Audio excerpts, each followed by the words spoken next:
don't understand. I could have had class. I could have been a contender. Hulk, go smash. Mrs. Robinson, you're trying to seduce me. Here's Johnny. 1.21 gigawatts! Hey, motherfucker. You never go ass to mouth. Now what is so damn funny? And here we go. We will not go quietly into the night. We will not vanish without a fight. The Force will be with you. Always. But the truth! You can't handle the truth! Showtime, everybody! Showtime! Hey everybody, welcome to another edition of the For Real Movie Club. I am your host, Chris the Dace Man Dace, and joining me on tonight's panel, the one and only Tony Mango. Woo, it's me. And the other one and only, which kind of make them all twos, Mike Payton. Well, I'm definitely not number two. Tony's two. Oh. Just ask Trish. I thought it was Steve. Who's Steve? Number two. I'm Steve. You're Steve? We're all Steve. And on tonight's One and only Steve. one and only Steve, we'll be talking about Thanksgiving-themed movies, hat tip to Sam Lassio. The first movie we'll be talking about is Plane, Trains, and Automobiles, which is a 1987 American comedy film written, produced, and directed by John Hughes. The film stars Steve Martin as Neil Page, a high-strung marketing executive who meets Del Griffith, who's portrayed by John Candy, an internally optimistic, overly talkative, and clumsy shower curtain ring salesman who seems to live in a world governed by a different set of rules. They share a 3-day odyssey of misadventures trying to get Neil home to Chicago from New York City in time for the Thanksgiving dinner with his family. Tony, what are your initial thoughts on Planes, Trains, and Automobiles? I was a little bit disappointed. I've heard this movie talked about for, years and years now as like a classic. And I went into it expecting it to be something that I would really laugh my ass off in. And really, I was kind of just disappointed in the majority of the jokes and stuff. It seemed a little half-assed to me. I get why it's popular, because if it was released around the right time, it could have caught a lot of wind, but it's not something that I could see myself watching every Thanksgiving like a lot of people do. And that's kind of disappointing in itself that it's disappointing. Mr. Payton, what are your initial thoughts on Planes, Trains, and Automobiles? I think it's one of the greatest comedies of all fucking time. Fuck Tony, he's wrong. All right, I remember seeing this long ago as one of the regular Comedy Central picks of their movies that they played, and I loved it. I'm a huge Steve Martin fan. I'm a huge John Candy fan, and to have these two together as like a buddy traveling comedy is just fantastic. Like, a excellent example of slapstick and the comedy of the time. For when it comes to this film, it's directed by John Hughes, who has been widely considered a teen angst filmmaker if you look at his run of films. With this being kind of his first venture into comedy using Steve Martin and John Candy, do you think he did well as a director moving into this, director and writer into this type of project? We'll start with you, Mike. I honestly do not give John Hughes any credit for this. I don't even think the jokes are particularly well written. It's the delivery. Everything is all about the delivery, specifically Steve Martin. Steve Martin's facial expressions, the way he can just show emotion as he's delivering his lines is just fantastic. So, no, I don't give John Hughes any credit for that.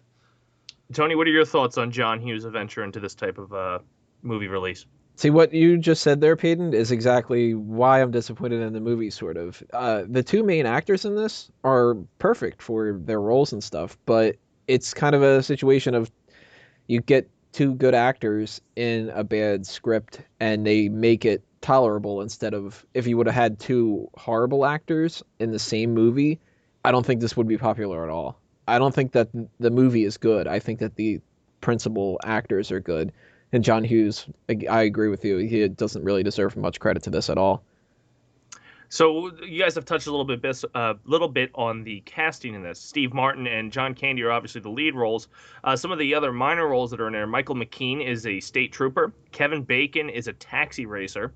Matthew Lawrence is Neil Page Jr. Thought that said Martin, so now I really don't care as much.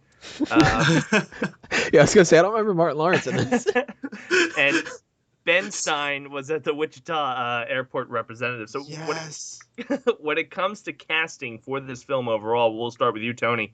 How do you feel? Do you feel that Steve Martin, John Candy were perfect for this, or could two other people have filled this role? Definitely perfect for it. Definitely typecast too, but that's not a bad thing. People get typecast for sometimes a good reason because they're so good at pulling it off. Like John Candy is perpetually nice and apologetic all the time in like every fucking movie that he's in. So if I was supposed to have somebody who's like bothersome and too optimistic and it gets on my nerves, but I know that they're deep down a good person and I grow to love the guy, John Candy's like one of my go-to examples for that. And Steve Martin is a perfect example of somebody who is a real asshole, but he learns the better of his ways and whatever. He's done that in a bunch of different movies. And come on, if you're going to cast somebody as somebody looking for a cab, you got to go with Kevin Bacon. Peyton, what was your thoughts on the casting for this film? Absolutely perfect. Tony really nailed all the points. John Candy is a guy who is nice to the point where it actually gets kind of annoying. So perfect select of the role. And I actually think it's kind of funny that you talk about him repeating this role. I'm pretty sure John Candy played this exact same role in Home Alone 2. Yeah. Yeah, he did. A guy trying to get home for the holidays, teams up with somebody to help him get there. If you were to tell me, like the subreddit fan theories where people try to connect things that aren't actually in the movies themselves and stuff, if you were to try to convince me that it is the same guy and he's playing Del Griffith in that, I could believe it. Mm-hmm. Like Yeah, he stopped being a shower on. curtain salesman and he started Started getting a into band. polka. Yeah, like I would believe that 100%. So just to give everybody a few facts about the movie before we move into our next set of questions. It was directed, produced, written by John Hughes, and of course starring Steve Martin and John Candy. The music was Ira Newborn, and the cinematography was done by Donald Peterman, edited by Paul Hirsch, and the production company was Hughes Entertainment. It was distributed by Paramount Pictures and was released November 25th, 1987 with a runtime of 92 minutes. And the box office, it grossed about $50 million. One other thing that comes with the movies that we like to talk about here is our favorite scenes and what our least favorite scenes. So, Tony, we'll start with you. What was your favorite moment within this movie? Easily, it has to be when they're sharing the hotel room and they wake up realizing that they've cuddled each other, and their reaction to that is so perfect for two guys that don't want to admit that it was like anything that we did. He's like, you see the Bears game last week? Hell of a game. They're gonna go all the way. I love the fucking back and forth between them, especially that dialogue itself. If they didn't think of that and somebody like John Hughes wrote it, I'll give them credit for it, because the succinctness to it of, you see the Bears game last week? Yeah, hell of a game, gonna go all the way.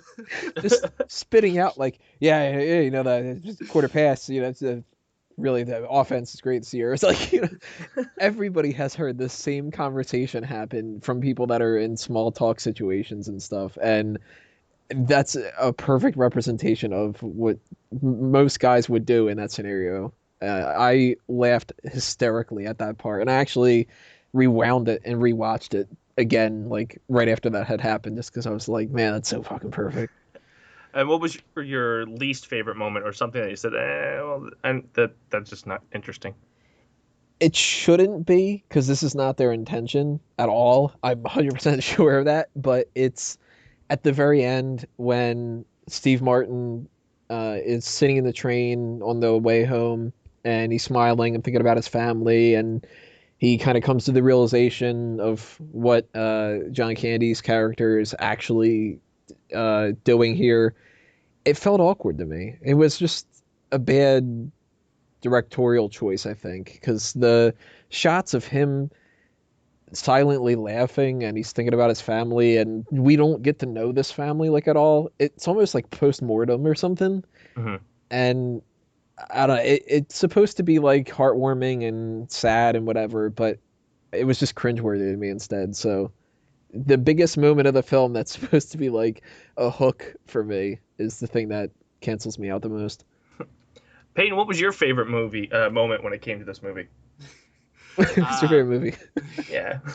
Well, Well, my favorite movie is Jurassic Park, and my favorite part of this movie is when Steve Martin is at his Steve Martinest, and that is right after he gets to the airport car rental place. Yes. And they send him to get his car, but it's not there. So he has to trek all the way back to the terminal, and he's just going through all this crap, sliding down a hill. He loses his hat. There's just all these problems going on.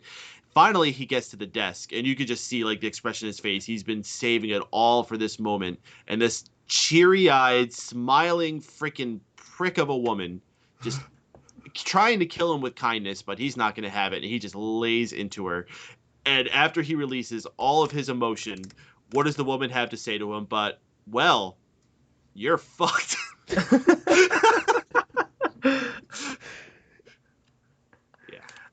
What was your least favorite moment when it came to this movie, if there is one? That's a really tough thing to say. I mean, Tony's right. Whatever they try to do the emotional parts of the movie, I really don't think they hit that, and that's because that's not Steve Martin and John Candy's strong suit. And that was the moment where we really needed to rely on the director and the cinematographer and the music arrangements. And a lot of them really just didn't come together during those parts. I know there was another part where John Candy gets kicked out of the hotel room, or like he's not allowed into it because he couldn't afford it. So Steve Martin's character just took it himself, and he's sitting in the car by himself, and he's trying to apologize to his dead wife, like, oh, I did it again, I'm a big dummy. And it's just like, this was supposed to be a really heartwarming scene, but it just came across really awkward. Mm-hmm. One thing you did touch base on a little bit there is the music score and the soundtrack for the movie. Tony, when it comes to the soundtrack, the score was done by Ira Newborn, and there's a few other songs in there, such as the Red River Rock, which was performed by the British group Silicon Teens, because they're so popular. Woo, Silicon Teens! What were your They are. What were your thoughts on the score for this movie? Well, it's been a little while since I watched this and prepped for our podcast, and I don't remember too many specifics about the music, but looking at my notes now, the very first thing that I have written down is, and even before the Kevin Bacon scene, is the music is so of its time. Mm-hmm. Which, if I'm remembering correctly at why I wrote that note down, it's the music that plays when he's trying to find the cab, and it's hardcore 80s. Which is not necessarily a bad thing to an extent. I mean, if you are watching a movie like this for nostalgic purposes, that's perfect. But at the time, it was probably amazing, and now it's like laughable. The music plays a part into why that one scene is one of my least favorites, because it is a little bit too hokey, and throughout the whole thing, there's no like real positives that I can think of when it comes to the music, other than the fact that if you are looking at it in the nostalgic way, that, you know, it's good for that. But it kind of suffers from the same thing that a lot of 80s movies do, where it's so over the top and it's so like kind of shit, like we're just like, wow, I get it, this is a comedy. But you know, it could be worse. So Peyton, what were your thoughts on the musical score and soundtrack for this film? Well, there's two of them specifically that stick out, and one of them is, like Tony said, a very excellent example of 80s music at the time. And again, I'm referencing the scene where Steve Martin is looking at his car and he's walking back and he's going through all the problems as he's going through it. And while he's going through that, it's playing one of those like kind of 80s like songs. It reminds me of that one song from Ferris Bueller that's like, oh yeah, bow bow. It reminded me of that, only instead of doing like, oh yeah, it had sound clips of Steve Martin like yelling. It was like, you're messing with the wrong guy. That was awkward as fuck, wasn't that? But my favorite musical part in the movie is when both of the characters are driving around in their Woody wagon, and Steve Martin's taking a little nap. John Candy's driving, and he's getting into it, and all of a sudden he pumps this like 50s tune. He's like, do the mess around, and he's like jamming out, like playing the piano on the dash, and then eventually like he gets his jacket stuck, and that's what leads them to like go into this crazy car accident where they turn into skeletons and stuff, which was an excellent effect. Before we wrap up, I want to go for this movie for this movie. I can't. Why am I blanking out on it? Tony, what are your final thoughts, and what would you rate this on a 1 to 10? Well, in general, I could see why people are fans of it if they watched it at an earlier age. I think this is kind of in the same boat as a lot of movies from the 80s and the 90s, where if you watch it when you're young enough and it can hook you in, then you're hooked for life. You know, I will always watch Home Alone when it comes to Christmas time because Home Alone was a movie that I grew up on. Or, you know, like the Ninja Turtles movies or the old RoboCop or any of that kind of stuff. But if you watch it later on in life, I don't think it's going to hit any of those same marks. So it just doesn't work the same. That being said, I'd probably give it like a 6 out of 10. It's not a horrible movie or anything like that. It's, you know, got a couple moments here and there that I'll be remembering fondly or whatever. And a lot of the rest of it's just kind of hit or miss, or you take it or leave it or whatever. It's not something that I would recommend to anybody other than the people that I know love this type of movie. Okay. And Peyton, what were your final thoughts and a score of 1 to 10 on Planes, Trains, and Automobiles? Again, it's a great example of the time of what could be made when you have a lot of things lining up. John Hughes was a very big name director, and while I don't think he particularly added a lot as far as quality, he did bring a name, which I think helped get this movie the start off recognition that it needed. Then when you throw in guys like John Candy and Steve Martin, who were two of the it guys at the time, I mean, I don't know present day comedians, so I couldn't even think of a good present day example to say it, but those two were the big guys. Steve Martin was a massive comedian at the time with SNL and his stand-up, and he even had like a music album at the time. He was huge, and John Candy was just huge. Maybe Will Ferrell will be one of the more modern equivalents. I think Will Ferrell, I think that like 10 years ago, Will Ferrell would have been equivalent. I'm saying like now, I don't know. I don't know who the hell is, but that Bo guy that Drew likes, that's probably the guy. Maybe a couple of years ago, Steve Carell. Yeah, sure, go with that. Basically take your two it guys and put them together. Imagine like in the mid 90s if you had Jim Carrey and who was the other big comedian at the time? Robin Williams. No, the one who was kind of like Jim, Adam Sandler. Yeah. Imagine you had Jim Carrey and Adam Sandler pairing together in the mid 90s. How big that would have been. That's essentially what they did there. And Adam Sandler was John Candy's role because he got fat eventually.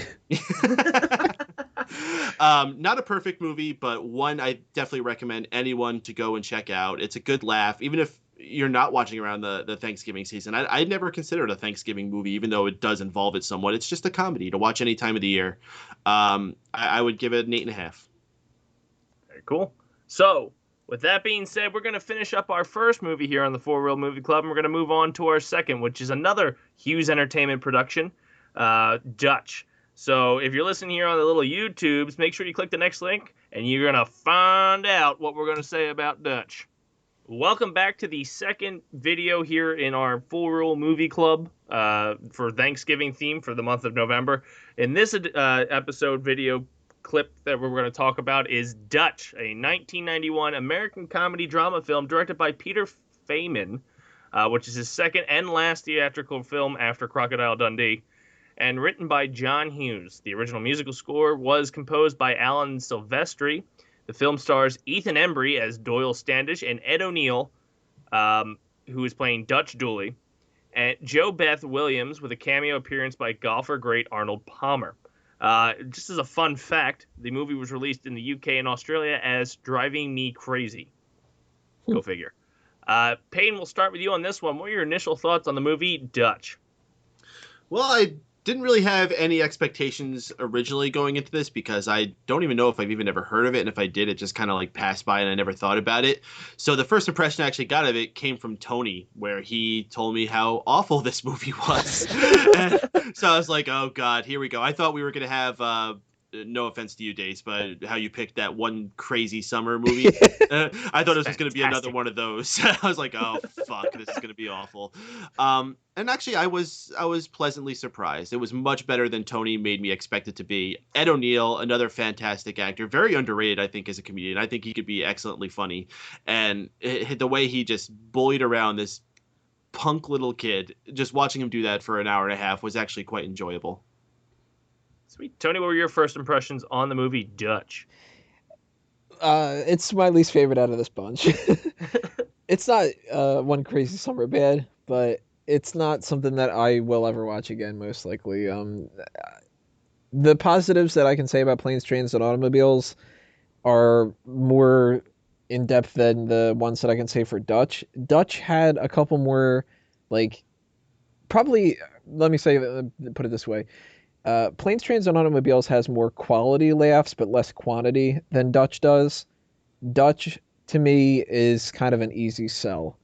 And I've never been a big fan of slapstick comedy. That's one of the reasons why Planes, Trains, and Automobiles, some of the jokes don't hit me as well. And the same thing with Dutch. You know, the jokes that are more of the slapstick nature, they got to be really good for me to care about them. And the joke that Peyton's referencing that I mentioned to him that gave him the idea that it was like the worst movie ever or whatever is at one point in the movie, Ed O'Neill's character slips, falls, and his shoe hits him in the head. And to me, that's like something that you would see in the Three Stooges. And I hate the Three Stooges. So the points in this movie that weren't slapstick like that, I liked. Any of the ones that were like that, for the most part, I could pass on. So this was a very middle ground kind of movie. One thing we always talk about when it comes to these films is casting. So in the lead roles, we obviously have Ed O'Neill and Ethan Embry. Some of the minor roles are Christopher McDonald as Reed Standish. E.G. Daly's in it, which gives you a completely different vision of Tommy Pickles. Damn. And Arnold Palmer as himself in this. So when it comes to casting, do you feel, and we'll start with you, Tony, since it was your least favorite out of the four, do you feel that if somebody else played the lead roles, it would be more interesting? No, I think everybody does a good part for the most part. First off, does Christopher McDonald ever play a good guy? I don't know. Neither does Christopher McDonald. I've never seen this dude be anybody but a complete asshole in everything that he is in. So as soon as he showed up as the dad, it was just like, okay, well, the dad clearly has no positive qualities at all. He's just, bottom feeder jerk who should get his comeuppance at the end or whatever. The 90s stereotypical hot hookers, you said it best. I'm not going to look at Tommy Pickles the same way again. I'm going to be hearing that voice and I'm going to be like, oh, the hot chick. Should not think of that when little kids are on the screen, but she was pretty hot. So was the other one. Back in the time that this came out, if I would have been a teenager, I would have been all over them. And specifically, they were 80s hot. Yeah, that's the thing. Now, if I saw them walking on the street, I'd be like, wait, the fuck's wrong with your hair? Yeah, I just go through a time machine? What the fuck's happening? But looking at pictures of what E.G. Daly looks like now, just look kind of hot. So... she aged very well. Yeah, credit to her. But Ed O'Neill is at a weird time in this movie where he hasn't completely gotten typecast as his character from Married with Children. And I'm more familiar with him from that than anything else, so I could see little bits and pieces of that coming out, but that's fine because that's the type of character that he is in this. I mean, he is a prick, and he is really gruff and edgy and around the edges that you wouldn't really tolerate in most ways. And the same thing for the kid. Ethan Embry I know more from Can't Hardly Wait, so it was a little bit of a shock to see him be something other than a complete pussy. But he did a good job. I mean, for a little kid that is supposed to be annoying, he's annoying as fuck. So everybody's, as far as the casting side goes, they all pretty much nail what they're supposed to. If anybody's a downside, it would be the mom. Peyton, what were your thoughts on the casting for this film? Aside from Ed O'Neill, I don't know who any of these people are. If I haven't admitted this before, I am terrible with actor names. Whenever I talk to Tony, he'll always be talking about a movie. He's like, oh, it has this guy and this guy and this guy, this guy and this guy. And I'm like, I maybe know one of those guys. That's a maybe. Like usually it's a none. When it comes to wrestlers, I know a ton. In fact, I might actually outnumber Tony on that one. But with actors, I don't know shit. So I couldn't comment on what any of these other people have done, what I'm used to them, what I think of them as people. I think they all performed their roles fine. There was nobody in this where I was like, yeah, they're not that person. And in a way that helped because, I didn't have them typecasted to anything else. I just see them as whoever I'm seeing them in this movie. You don't see McDonald as Shooter McGavin? Oh, I didn't even recognize him without the mustache. Shooter McGavin. Some facts about the movie: it had a budget of 17 million. What? It did, and the box office didn't even break 5. So it's definitely considered a flop. It released July 19th, 1991, in the middle of summer movies, which probably is why it didn't do well. It was directed by Peter Feynman, produced by Robert Weissman, written by John Hughes, and of course we talked about who stars in it. The music was by Alan Silvestri, distributed by 20th Century Fox, and it has a runtime of 90 minutes. So when it comes to the score of this film, there's one song that really sticks out to me, and it's every time they pull out the damn BB gun. Tony, what were your thoughts on the score and the soundtrack for Dutch? I don't remember any of it at all. Really? So it must not have made an impression, positive or negative. What was the thing that was happening with the gun? Every time he pulled out the BB gun, there was like this, it's not the song from freaking Ferris Bueller, but it's kind of like that. Oh yeah, BB gun. It's just like this upbeat do. And every time they would pull out the beat, and they would do these eye movements back and forth, like, "Oh, you're not gonna shoot me. Oh, you're not gonna shoot me," and then they finally shoot each other. So that song has always stuck with me, and I don't know why the eye movements too. But like you said, it's not memorable. Peyton, what are your thoughts on the soundtrack and score for this movie? Yeah, I'm pretty much the same spot. I got nothing. Absolutely nothing. Sorry. It's a shame because Alan Silvestri's good, Mm-hmm. but I guess he phoned it in on this one. Probably. I mean, he probably got $5 million. Said, "Hey, just put a soundtrack together." He's the reason the budget's 17 million. They paid him all this money, and he's like, "I don't know, just put some shit out there." He bangs his fucking keyboard, and he's like, "There you go, it's brown, brown, brown, brown." Peyton, what are your thoughts on? What was your favorite moment when it comes to the movie Dutch? I think my favorite part in the movie is when he actually first meets the kid and they're having their whole first interaction, and he's kind of feeling him out, and he's realizing wow, this kid's a lot worse than I thought he was, but he's not going to get beaten down. He just stays strong on him. And by the end, he's walking out with him tied to a hockey stick. What was your least favorite moment, if you have one?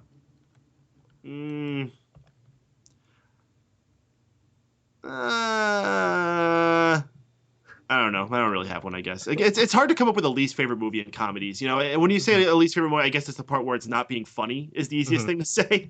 Yeah. There was no jokes in this where I groaned at or felt like we're really stupid. At least no more than I would have expected it to be for an 80s comedy. Sweet. Tony, what was your high point for this movie? Very, very, very early on, and then it kind of went downhill. But when you first meet the little kid, when the audience meets the little kid, and there's the other little kid who's my favorite character in the whole fucking thing, and he seems like he's one of these preppy douchebag kids too, yet he's got balls on him. He's just he calls him shithead. He says, "Well, at least I have a father." It's oh, that's a fucking shot.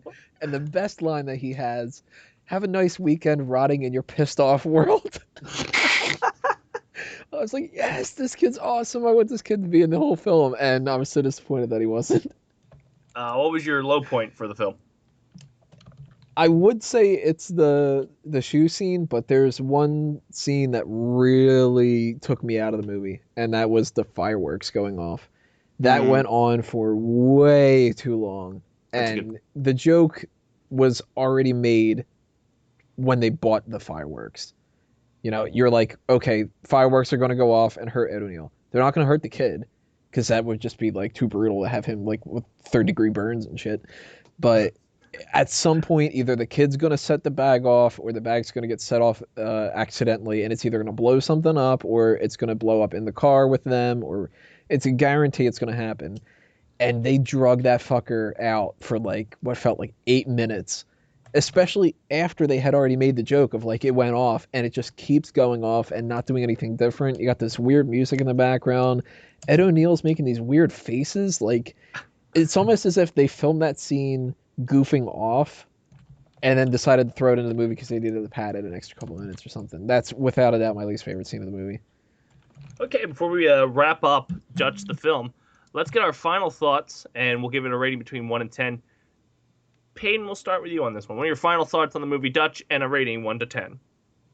It was a fairly unoffensive movie. I guess if I had to give it a score, it would be just above middle ground, maybe like a 6.5, maybe a 7. I can't give it too high. It's nothing exceptional that I'm going to say, go out of your way. If it's on, watch it. If it's not, don't go out of your way. Tony, what are your final thoughts on Dutch and a rating 1 to 10?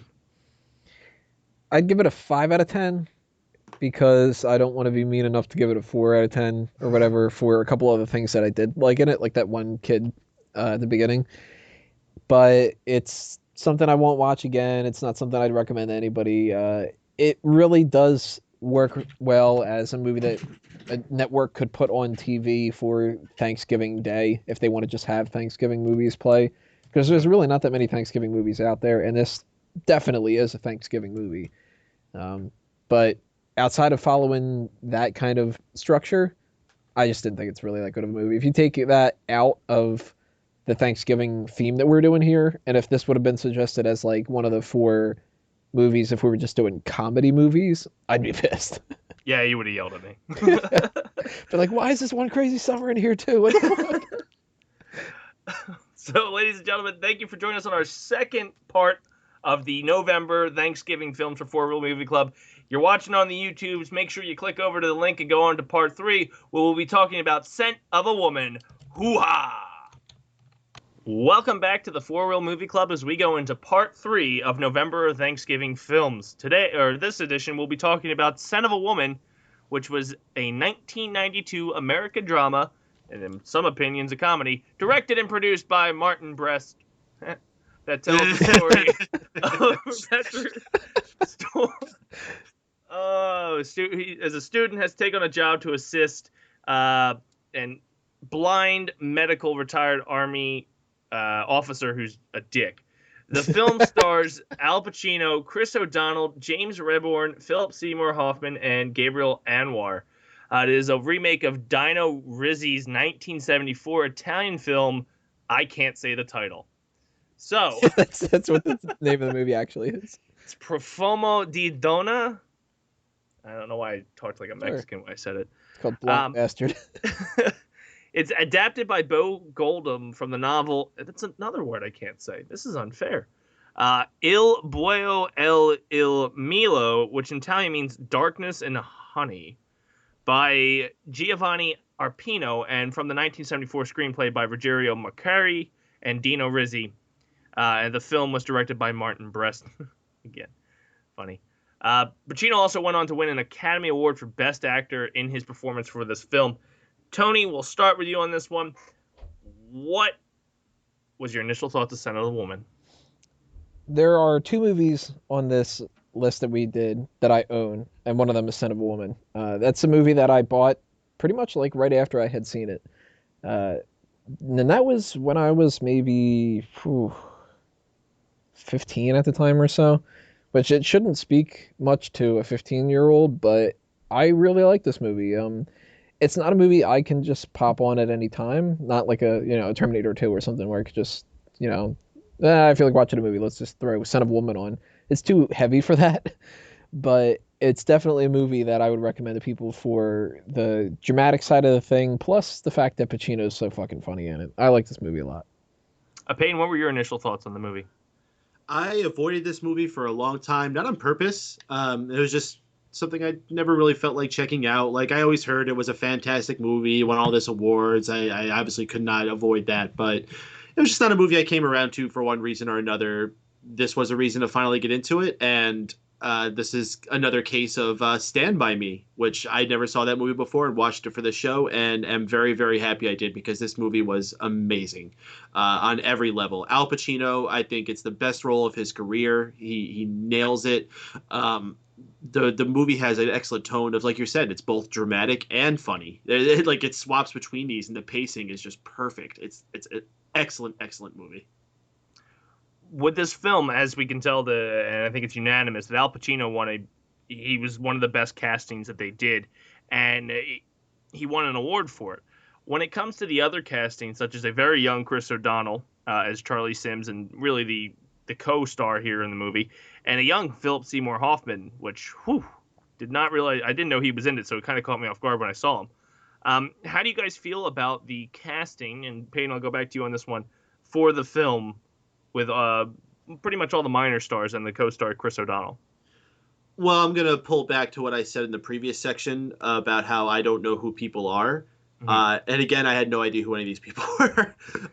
Philip Seymour Hoffman, I recognized him only because he died last year. That's awful. Like, if we had done this before that, I honestly would have had no idea who the fuck he was. And that's terrible because I know he's an accomplished actor, and he was great in this. He was great. But like I said, I don't know actors. It's just not my thing. So I can't speak. I think everyone did a good job. I especially liked the principal, or whatever the hell his name was. Mr. Trask? Yeah. Also who passed away, I think, last year. He was in Independence Day as one of the advisors. He was very good for that role, just like a stuck-up, uppity suit guy. Yeah. Chris O'Donnell, of course, played Robin, so he went on a downhill spiral after that. So he pretty much played the same role. Yeah, pretty much. Coward. Tony, what were your thoughts on the casting for this film? It's really interesting watching this movie over different time periods, because when I had originally seen it, I had no idea who Gabrielle Anwar is, or was. And then when I eventually started watching the TV show Burn Notice, I was just like, damn it, she looks familiar. So, head over to IMDb, and I'm like, fuck, she was the chick from Son of a Woman. Okay. And in Burn Notice, she plays this, ex-military tough chick, even though she's like frail as hell. And seeing her in this movie where she's the prim and proper one in a dress instead of tank top and cut off jeans and whatever, that was like, wow, she could play these two different parts perfectly fine, and never would have thought about that. So, kudos to her. Definitely kudos to Philip Seymour Hoffman, because he is such a prick constantly in this movie. And he's got one of the best lines in the whole thing that really sells the idea of him just being this irreparable asshole, which he might have been in real life, because he pulls this off so well that it's like, I gotta believe that he's pulling it from somewhere. And that's the courtroom scene at the end when he is trying to avoid talking, and he goes, I mean, why don't you just ask Charlie? Yeah. That is so fucking perfect when it comes to like exactly what that type of a guy would do. So if that was his choice, awesome. If it was written in there as that, he pulled it off amazingly. Chris O'Donnell is annoying, and I have seen him in NCIS LA, and I've seen him in the 2 Batman films that he was in and whatever. And I know that this is not his regular speaking voice, but man, the thing annoying about him in this film is how he talks like he has shit in his mouth the entire time. He's always just like, I want to go home for Christmas. Come on, Colonel, just put your gun down. Put the gun down, huh? Just put your gun down. And it's like, I want Al Pacino to shoot the fucker at some point.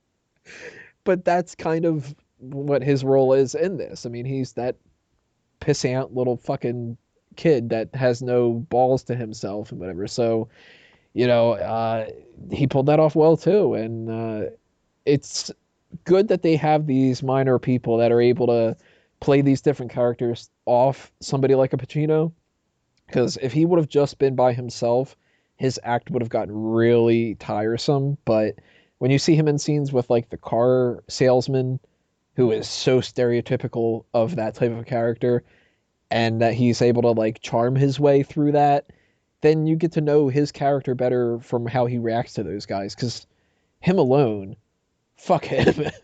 You don't want to see any kind of retribution for a character like that. So it rests on the minor characters, and the actors do well. Just a few facts before we go into the next round of questions. It was distributed by Universal Pictures on December 23rd, 1992, just 2 days before Christmas, with a runtime of 156 minutes. The budget was $31 million, and the box office pulled in about $134 million. So they definitely got their money's worth out of 31. But the one interesting fact is the runtime 156, which is a pretty long movie. some of the criticism that's been given to this film, specifically Variety's Todd McCarthy, says it goes on nearly an hour too long. They just feel that there's too much given to it. Tony, I'll ask you this first. Do you feel that the runtime was entirely too long for this movie, that they could have probably given the same message in a shorter amount of time? Yeah, they could have. The movie doesn't really get started until they leave. Mm-hmm. And the whole setup with Charlie, you need some kind of setup, but it's not strong enough to justify how long they spend on it.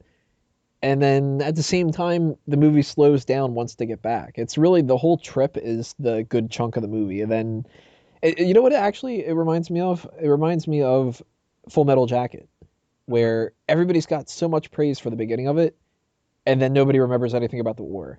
And I think pretty much everybody, if you're praising this movie, you're praising from the moment that he meets Al Pacino to the moment the court scenes start.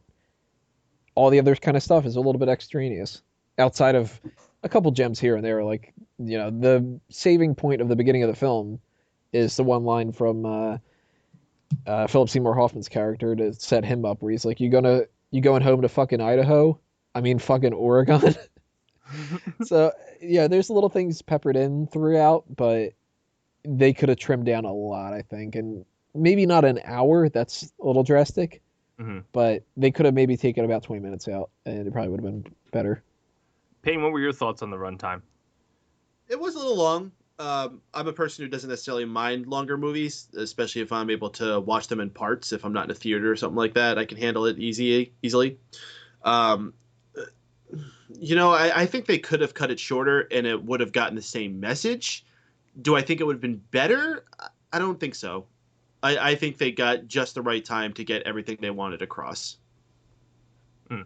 One thing that kind of, like, when I was watching the film, and I literally just watched it moments before this podcast, when it comes to the reason why they're on, I guess, trial at the end of the movie for being witnesses that won't talk, the whole expulsion thing. I enjoyed this movie thoroughly, but for whatever reason, it just didn't sit well with me on why they were being pressured. Mm-hmm. Peyton, I'll start with you. How did you feel about, like, the whole reason of why he's in trouble? Yeah, it didn't really all add up. They're being put on trial in front of the whole damn school just because they were present when some old lady was walking by and they saw a ladder. Mm-hmm. Like, these guys most likely had absolutely nothing to do with what had went down that night. And to try to, like, force an example out of these guys, like I said, it made that headmaster look like a major dick. Mm-hmm. Tony, what were your thoughts on the reasoning behind the trial? Very weak.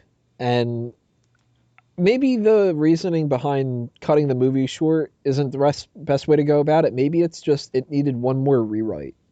And they could have come up with a stronger message. Like, the basic idea of Pacino's character being so outspoken and so angry, but he needs to learn how to tone himself down and kind of reassimilate back into the world, versus Chris O'Donnell's character, who has no fucking anger behind him and he needs to stand up for himself or whatever. That's solid, but the crux of the problem being what it was doesn't really illustrate the point that it needs to. They could have done something, and I can't really speak to what a better alternative would have been without sitting down and thinking about it for 20 minutes or something. But, maybe the circumstances of the situation would have been better if it would have been more than just a simple prank. Like, maybe they were not hacking in, but maybe they did something when it comes to their grades, and that is more of a reason for expulsion. Maybe there's something with, like, the scholarship is hit a little bit more. I don't know. There's something that is a disconnect. Mm-hmm. And I think that they took this idea that they had on an outline of, like, Charlie needs to either talk or not. And then they were like, we'll figure it out. And they kind of just rushed it and whatever. So they could have definitely done something better. Mm-hmm. Another infamous thing that's come out of this movie, and it's even won an award for being one of the best quotes of all time. hoo-ha. That's sad that says can it- win for like one of the best quotes. Yeah. One word. He says it so many times throughout the movie, and there's even that one scene where he's just getting insulted left and right for being a crazy mother. What the line is obviously something that's impactful. Why do you think this one line, we'll start with you, Tony, is so influential, and of course will be said by me on several different podcasts going forward? Why do you think that line has such an impact? 2 reasons. One, it's simple, and people love simple. That's why the Daniel Bryan yes chants are over, and why the most simple marketing, like just do it from Nike, catches on. And 2, it's fun as fuck to say, because people love doing their impressions and stuff, and that's just, it's just a grunt, just hoo-ah. You could say it in any situation, and apparently it's okay, because that's what Pacino did throughout the entire fucking movie. So you don't have to wait until somebody gives you a reason to do it. Now, if you went around doing it, of course, it's enough time's gone by since this movie's come out where people wouldn't understand what the fuck's the matter with you. But, for the people that do know this movie, you could say hoo-ah whenever, and they're just going to go and laugh and probably continue doing it. And I am worried about the podcasts that are coming up in the future where somebody else says a hoo-ah back to you, Days, where it's just hoo-ah, hoo-ah, hoo-ah, back and forth over and over again. But I'm known for my one-syllable outbursts. That's what I've banked my career on. Peyton, what are your thoughts on the ooh-ah? I think it's been incredibly overblown. He only says it 7 times in the whole fucking movie? He doesn't even say it that much. You know what he does more? He does that hit. Yeah, He does that way, way more. It's fun to say. I think that's why it's caught on, but by no means do I see it as a defining line for. I mean, with all the actual in-depth quotes about freaking life and struggle and all that he makes, we're really gonna say hoo-ah is the big takeaway from it. No, that was my takeaway. But I'm also, like I said, one-syllable Dace. That's what they call me. What we're going to do is we're going to wrap up now with The Scent of Woman. So, of course, we're going to get our final thoughts and then rank from 1 to 10. We'll start with you, Tony. I love the Thanksgiving dinner scene. That was great. It's great to see somebody rip into him instead of having him rip into everybody else. The women's speech, awesome. That's a great quotable thing. Just tits, big ones, little ones, nipples staring at you like secret searchlights. Fucking, it really showcases what kind of a pervert he is. Another great line that he's got in the film that really speaks volumes is, "I'm no fucking good and I've never been." That kind of hits you hard. But the hardest hit thing out of the entire film for me is probably the Oak Room scene. And how glib he is about committing suicide. He's just, I'm gonna fucking blow my brains out. These roles are fucking great. If you know anybody who is really legitimately suicidal, it's different than when they're the over the top, I'm gonna kill myself, I'm gonna do it kind of a thing. But that is also what makes the gun scene so powerful, because the difference between the two of them is what happens in real life. He doesn't want to kill himself in that scene. So that's why it's a whole big, just get out of here. Fuck you. I'll kill you then.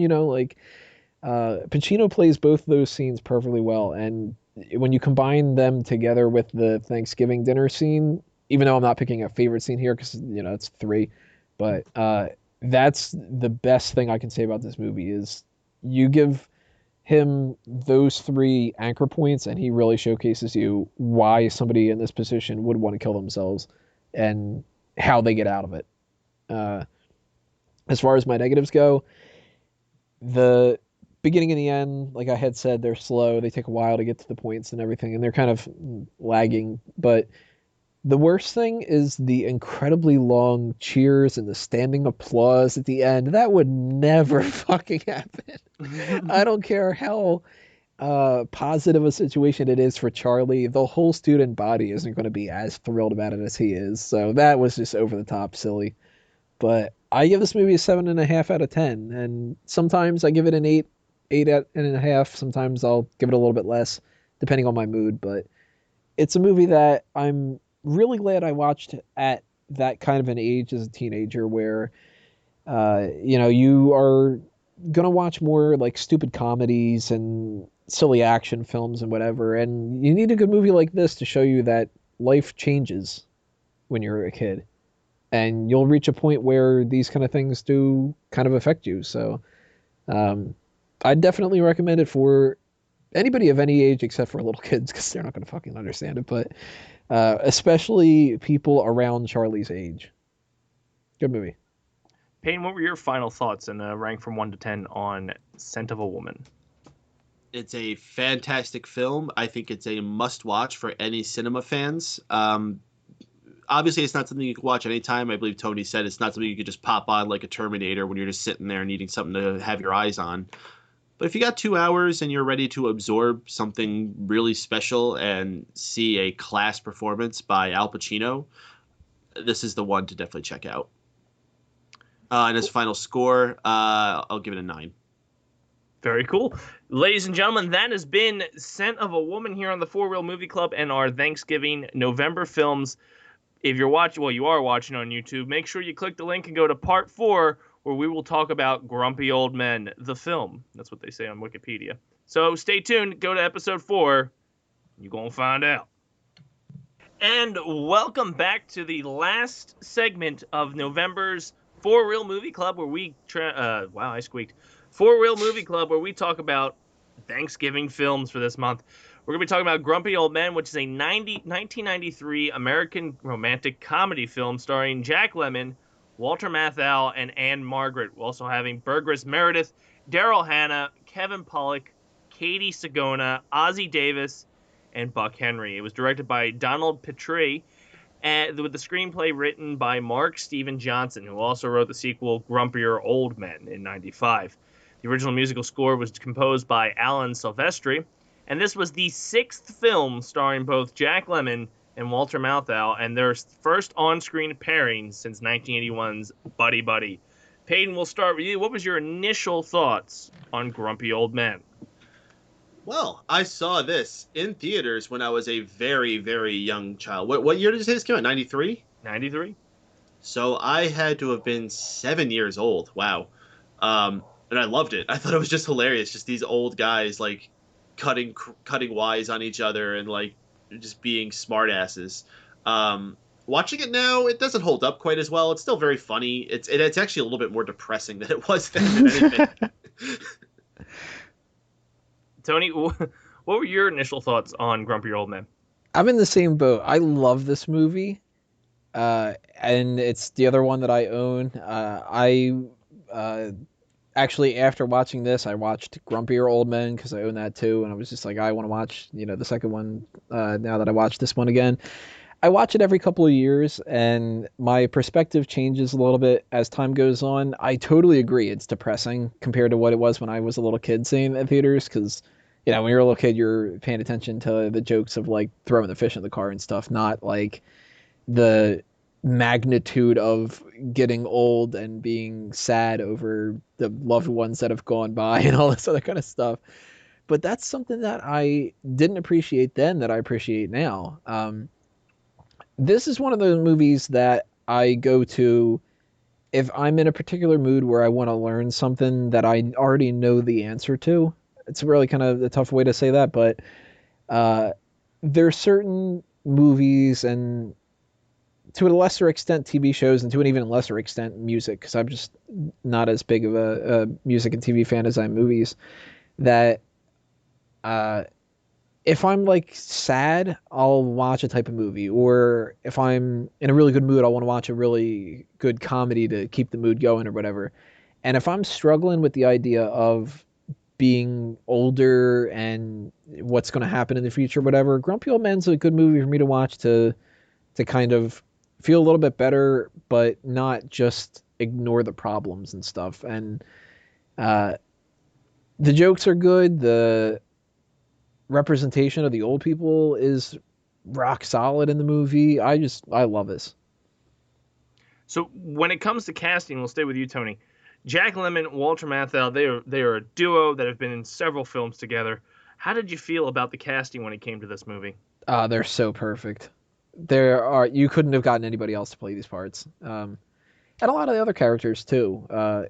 Anne Margaret is somebody I'm not too familiar with, but she plays that kind of character that I could see them, falling for her at their age, or Burgess Meredith being the fucking great grandfather of the little kid in the film. It's just, oh man, he is such a dirty old bastard, and the casting is just amazing. From the very first scene, and their reaction of morning dickhead, it's perfect. If you would have had two random older people other than Jack Lemmon and Walter Matthau, they wouldn't have been as comfortable with each other, I think, to be able to pull this off and have that kind of comfort level between the two of them, because they're at odds throughout the entire film, but you know that they're friends. And the only way to really pull that off, unless you're just a spectacular enough actor with a spectacular enough script, is to have a friendship with people. Scrubs is a TV show that works so well because JD and Turk on the show are damn near lovers because of how close of friends they are, and Donald Faison and Zach Braff are that close in person, and it shows. And that's something that Jack Lemmon and Walter Matthau bring to it. And of course, Christopher McDonald's in this movie as well. So. And again, he's a villain. That he is a fucking dick in everything, I swear to God. Peyton, what were your thoughts on the casting for Grumpier Old Men? Fantastic. Tony pretty much nailed it. Those two older guys have been working together for decades, longer than we've been alive, and that type of chemistry just pops up with them. They make the movie. Again, I do not give any credit to anyone who wrote the movie or anything like that. It's all on those two guys. Well, just to give everybody a few facts about the movie. It released Christmas Day in 1993 with a runtime of 103 minutes. The budget was about $35 million, and it doubled at the box office, hitting about $70 million. When it comes to this film, like you said, the duo is really what sells it, and it was good enough to warrant a sequel. Jack Lemmon and Walter Matthau have been paired together through the decades, and like you said, longer than we've been alive. And I think it's safe to say their on-screen presence is rival. It's probably one of the best. Now, when it comes to filming, and Tony, you touched a little bit on it, when you're doing these series and these movies and such, the pairing, just playing off each other, how much of this do you think was scripted or improv when it came to these two guys? Tony? I think for the most part it was scripted, but that they had a little bit of breathing room to play around with. And one of the scenes at the end, when they're going through their blooper reel, sort of, that shows that they did have a little bit of flexibility, is when Burgess Meredith is talking about all the different ways of saying that the one person's going to fuck the other one. And, he's hilarious throughout the whole thing for that kind of stuff, saying it's butt cold outside, which I said about 7 times after I've seen this movie recently, and the whole did you mount her and whatever. But my favorite out of all of them is he's going to take the skin boat to Tuna Town. That is amazing.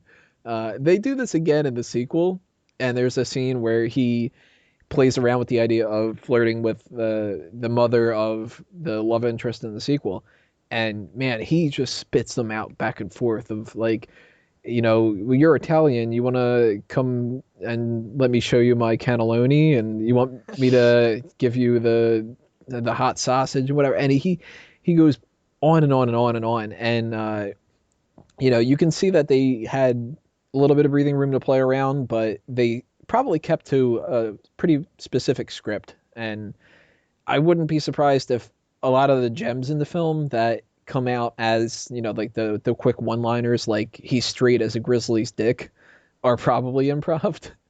But at the same time, I think that the overall structure was probably what they followed more than anything else. Peyton, what were your feelings? Do you feel like these two went off track a little bit, or maybe they just stuck to the script?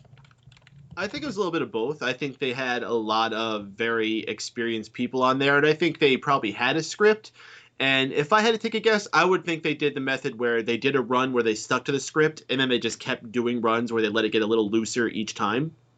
Mm-hmm. So I think they probably did that. They just picked their best cuts.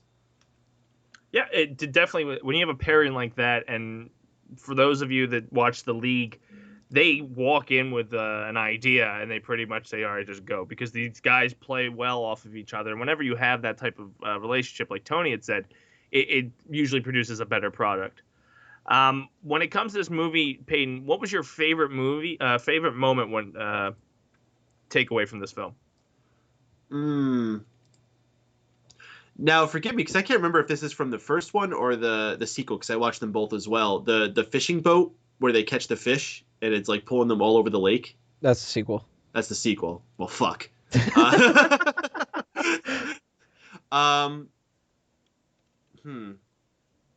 don't know. I guess really they all kind of blend together because, it's all just them doing something and shouting insults at each other. Like, the thing that it sticks out to me the most is when they're shoveling snow and shouting insults at each other. Tony, what was your high point when it came to this movie? Well, speaking of insults, my favorite line in the entire film is it's right at the scene where they're talking about how Chuck had died, which one of the things I can really praise about this movie is I love that they hit the nail on the head when it comes to old people talking about the best ways for people to die. And they're like, oh, lucky bastard because he died in his sleep and all that other kind of stuff. Their relationships are really genuine here. Even like with the sex jokes, like, I haven't had sex for 15 years. They do a lot of that stuff and they really, really nail it. But my favorite line out of both the films put together is in that scene where Jack Lemmon says, you would have known that Chuck would have died if you weren't such a shitty friend. And Walter Matthau's response is, hey, watch your mouth, you dumb friggin' Swede. I love how fucking amazing though. Like, it's just, he turns so like, hey, fuck you, buddy. And instead of just saying, go fuck off, it's watch your mouth, you dumb friggin' Swede. Old people and their ethnic slurs and the fact that they don't realize that you shouldn't say things like that without offending, an entire race of people and stuff. That is amazing. I love that line. And I've said that line to people throughout the years, ever since I, rewatched this as a teenager from having seen it as a little kid and stuff. And it obviously doesn't get the response from people like it does in the movie and stuff, but I just love that. You dumb friggin' Swede. Tony, we'll stay with you on this one. It's filmed in the Twin Cities and around wintertime, most of it. How do you feel? When is it not wintertime in the Twin Cities? Exactly. Do you feel that if this movie was moved down to like Texas or Florida, where a lot of old people go after they've done their time in the North, that it would have changed some of how the film was done? Like filming wise, or like the script? Impacting the script and how like some setting up jokes and things like that, or maybe their moods.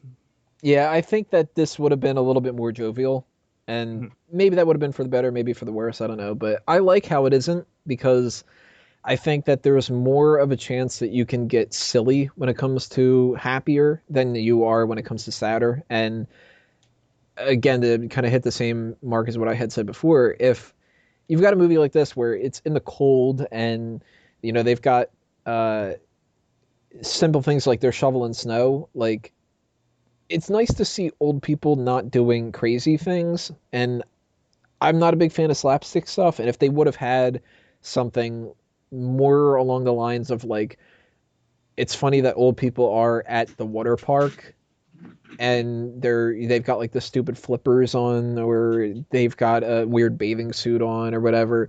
That kind of stuff bothers me. And if they would have gone that route, it would have been a movie that I wouldn't be as big of a fan of. But seeing the more reserved side of things and jokes like the fact that they had the fish and they gotta like think a little bit more for them to an extent.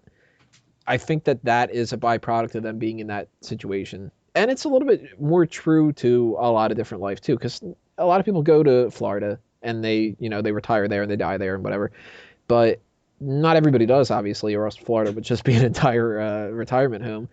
And for the people that are not living in like retirement homes or communities that really cater to those, it is a little weird to see them out in public doing normal things. And this movie, has them walking by houses that are filled with vibrant families at Christmas night, and Jack Lemmon's, walking from the shit in the hole bar with his old friends because they got nothing better to do in this town than to fish or drink and cook TV dinners and whatever. There's nothing glamorous about it, and I like that about that. So maybe it would hit better with the comedic side, but it definitely wouldn't hit better for the sad side of things. Peyton, what are your thoughts on filming? Well, not the filming itself, but the location used in the story. That's very fitting. I mean, like you said, it keeps it a little bit more dreary there. I don't know about you guys. I've actually had the displeasure of visiting the Twin Cities area. Oh, yeah. Especially in the winter. Ugh. Especially in the winter, yeah. I went there in January. It was bitter. Very, very bitter. Tough to get around. Much more enjoyable to stay indoors as much as possible. So for this movie to be depressing enough to be about all these old people and dying and all that shit, and then to have it set in a place where the skies are always gray and there's snow everywhere, it did not help that fact whatsoever. But maybe that was the tone they were going for, because like I said, this movie really does blur the lines of something that's supposed to be funny and not funny. Cool. What we'll do now is we'll get our final thoughts on it and give it a rating 1 to 10. Peyton, we'll start with you. Very, very funny movie. Well worth seeing. I would recommend seeing it at least once. I don't know if it's something I would tell everyone to go out there and get into their collection. I personally liked it. I mean, I have a lot of nostalgia attached to it. If you are unfamiliar with the careers of Walter Matthau and Jack Lemmon, definitely the staple one to go and check out and get your feel for these guys, even though this is like the twilight of their careers. It's the one to check out. So definitely highly, highly recommended. I'll give it an 8.5. Tony, what are your final thoughts and rating of Grumpy Old Men? Grumpy Old Men Men's better than Grumpier, I think, by the way. But I do like Grumpier Old Men. And it's a shame that they couldn't do Grumpiest Old Men. That would have been a great trilogy. I love this movie so much. It's a movie that I would love to show my kids eventually, whenever I would have kids. Just a film that really speaks to genuine relationships, and it's something that you don't see in a lot of different movies because everything likes to be over sensationalized. But the fact that you've got a character like Jack Lemmon's John, that he can be friends with somebody that he is a bitter enemy with, because that's what a lot of friendships are in real life, especially with like crankier, crotchety older people. But at the same time, you never see him in this or Grumpier Old Men take that out on Kevin Pollak's character Jake. A lot of relationships like that in this movie are the things that I love about this, because you've got the Chucks and the Ariels, and everybody kind of fits in the way that they should in real life. A lot of positives with this that I didn't see in some of the other ones. Alan Silvestri's music is great in this. It's particularly the sad scenes when you think that Jack Lemmon's going to die, and when you find out that Chuck has died and everything. That little couple of notes that they play are better than anything else that's in the soundtrack for Dutch, I think. And I also kind of liked the idea of this being in our group for the Thanksgiving, because Planes, Trains, and Automobiles is great when it comes to you got to get home, you got to eat dinner with your family, and the family message and stuff. Perfect for Thanksgiving for that. Dutch, really good when it comes to the idea of who do you want to spend your Thanksgiving with. Scent of a Woman, the alternative, you have nobody to spend Thanksgiving with. And for this one, what I kind of liked about it that goes differently than the three of them, Thanksgiving is a part of this movie, but it's not a Thanksgiving movie. It's about everyday life, and they factor Thanksgiving into it, and they transition into Christmas, which is a good way for us to transition into the Christmas movies later on. But they kind of point out, like Ariel mentions, if John were to die, then she wouldn't have any holidays to look forward to because that's like going to ruin Christmas, except for Thanksgiving. And I'm not really crazy about turkey because that doesn't matter in the grand scheme of things. It all matters of your relationships with people. And again, the relationships with everybody in this movie is just perfect for what they are. You've got two families that are connected through both hatred and love. And I could go on and on and on about it. It's probably one of my top 10 favorite comedies of all time. And I'd give it an 8.5 out of 10. Very cool. Ladies and gentlemen, that has been the For Real Movie Club November with Thanksgiving theme. So what we're going to do right now before we sign off for the evening is go around the horn to see what everybody's got going on. We'll start with you, Mr. Payton. Well, I hope everyone enjoyed another edition of the For Real Movie Club. Stay tuned to all that and all the other awesome shows on Fanboys Anonymous and MegaPowersRadio.com. Lots of things always going on across both places that are good for your ears, your eyes, whatever you may want to get pleasure with. I'm gonna take that the wrong way. I did. That's why I'm giggling like a schoolgirl. Tony, what do you got going on? A lot of things for the nose side of that. I've been working on that. I've got the typical kind of stuff. Obviously, you guys should check out everything going on with Fanboys Anonymous. And if you're a wrestling fan, like you liked a couple of the jokes that we mentioned throughout this podcast, then go to smarkoutmoment.com for all the other A Mango Tree kind of stuff. There's links all over the place, so stay tuned for that. And thanks for watching, everybody. Sweet. Make sure you check out our For Real Movie Club next month, where we'll be talking about Christmas films such as Jingle All the Way. And make sure you check out where we're actually planned for the month of May. So thank you guys for tuning in to the For Real Movie Club.